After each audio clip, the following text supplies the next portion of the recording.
For today's video, mag-unboxing tayo nitong Gordak series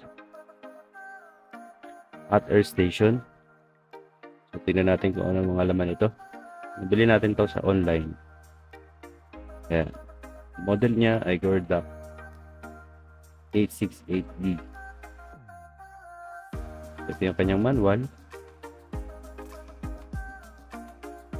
And meron siyang Chinese and English translation. So, syempre kailangan basahin natin to para hindi tayo magkamali. No? First timer tayong gagamit.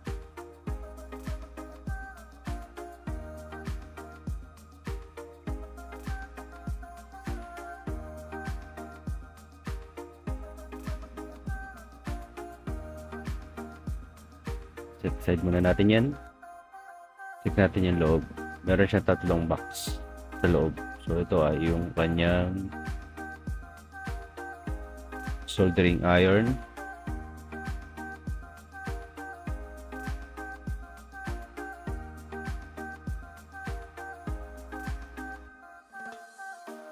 ayan, yan siya. Mukha naman siyang static, no? Ito yung kanyang hot air. Ayan. Papansin nyo, open na yan, tinesting ko na yun eh. So ito yung kanyang accessories. Ayan, yung power cord para sa device.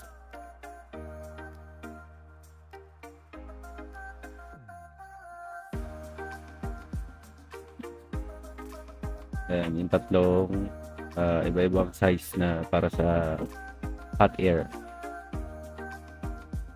So, depende sa paggagamitan. Ito naman yung kanyang magnet type na para sa hot air din support. At ito yung para naman sa soldering iron. So, ganyan lang ang position niya.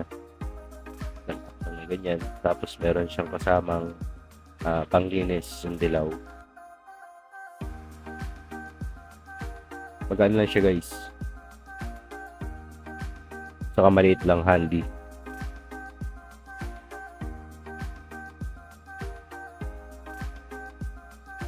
So yun, dito na tayo sa pinaka-machine. Buksan natin. Ayun. Hirap ng isang kamay lang. Walang tinggal video.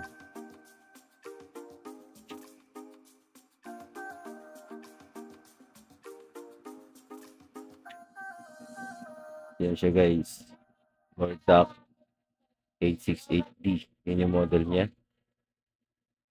SMB Reworks and Soldering Station.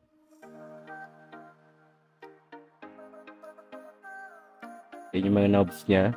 Yan. Ito yung knobs niya para sa hangin. Ayan sa hangin.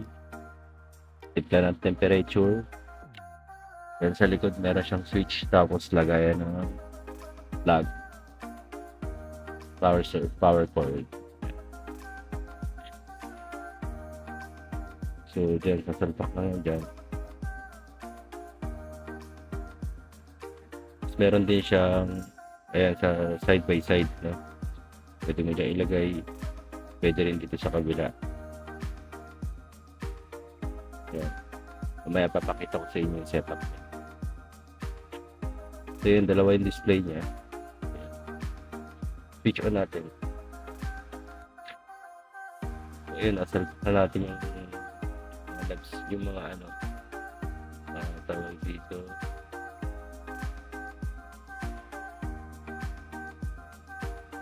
Yung broadcast niya. So yun, may switch siya kabilaan. Kapag ganyan yan, sabihin na nadi-detect niya yung magnet. Napakalaga ng magnet niyan para mag-off yung hot air.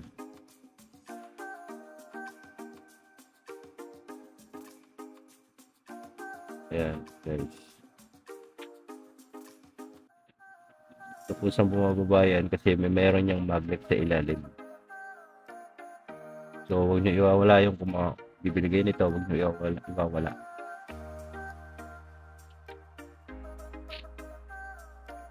Pasensya na kayo, may sipon.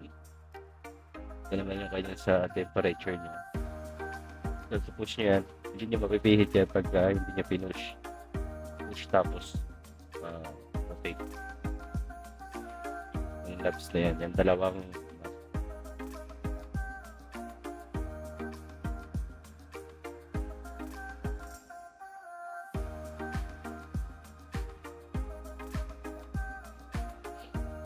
yung dalawang knob sa taas para sa hot air at yung isang knob sa baba ay para sa soldering. Isang bagay, so bagong ating laruan.